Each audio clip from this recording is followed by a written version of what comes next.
Hi, I'm Gary, and this is episode 84 of EV Musings, a podcast about renewables, electric vehicles, and things that are interesting to electric vehicle owners. On the show today, we'll be looking at what happens when you take your car on a European road trip from the UK.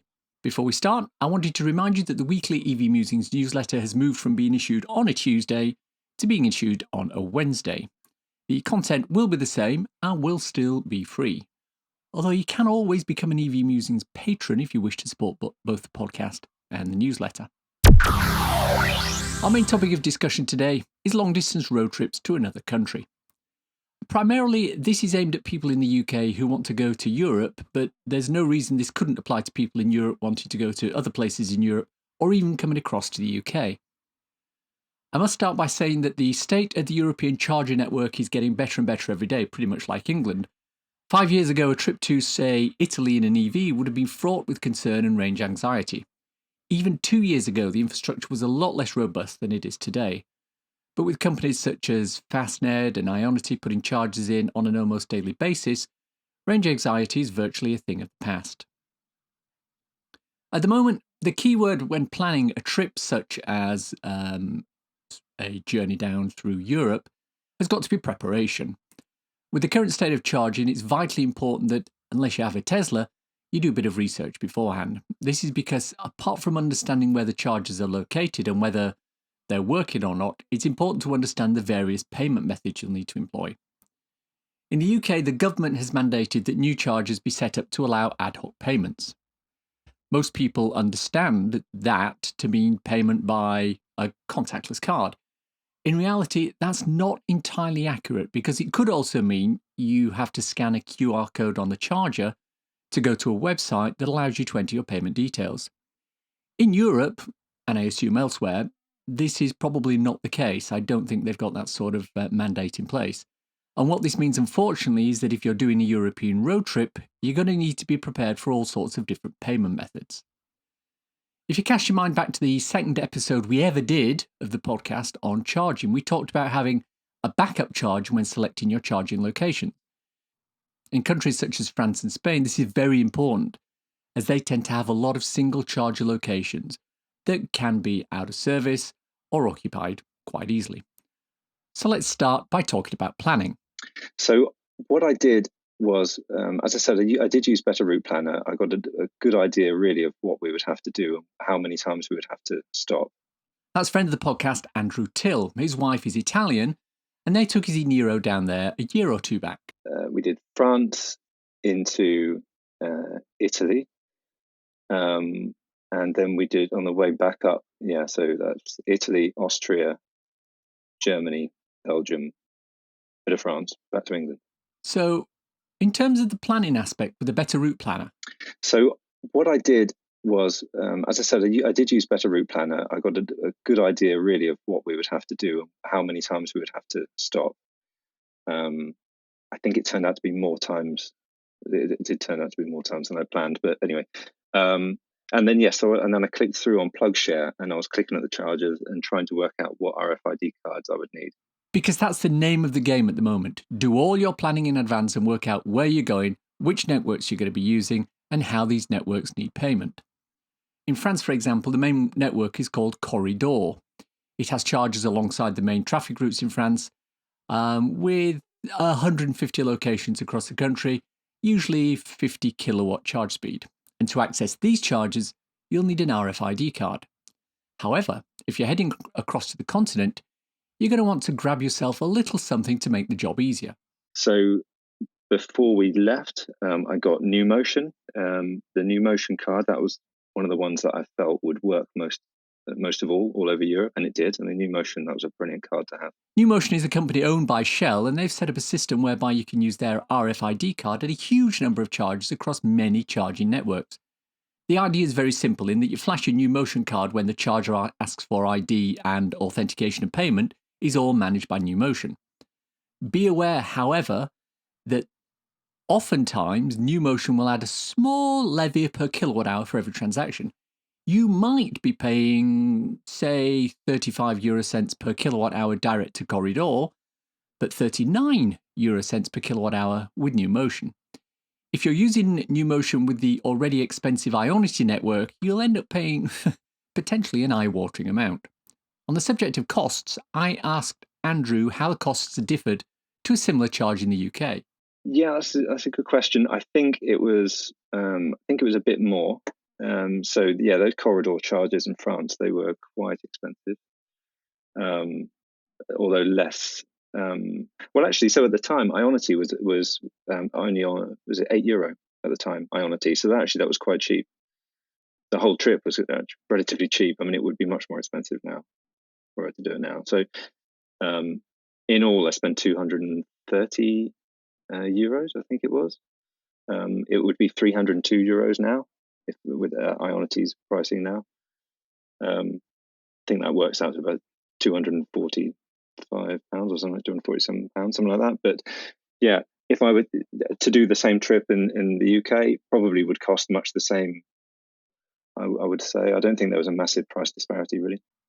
What's the actual payment mechanism? Do you load your payment card to the NewMotion account?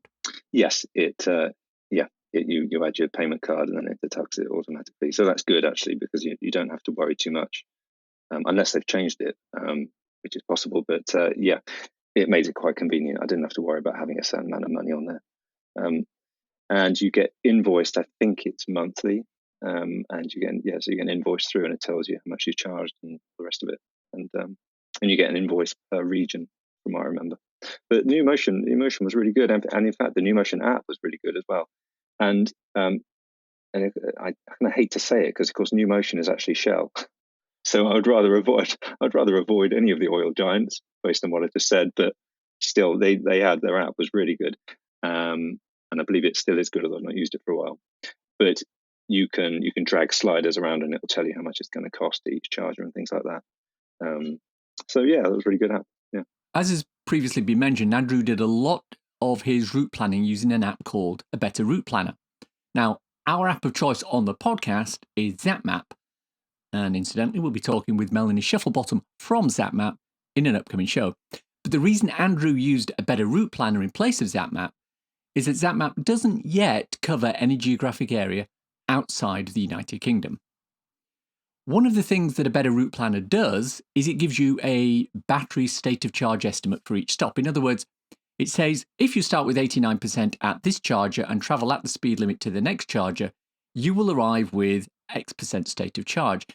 You've got to wonder how accurate these estimates are, right? It was pretty accurate. Yeah, it would have been more accurate had I entered a roof box on there, because we had a roof box. And it was incredibly windy in France. So the efficiency was terrible.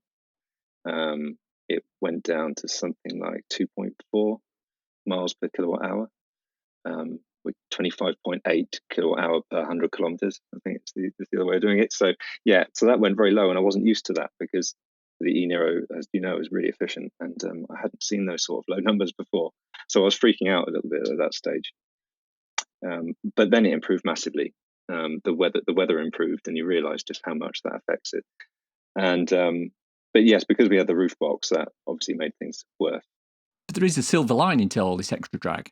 Good for the regen going down mountains in the Alps, though, of course, because the added weight in the roof box helped a bit, I think. But earlier on, I mentioned that with some of the European networks, you might hit problems of, for example, the chargers being out of service or in use.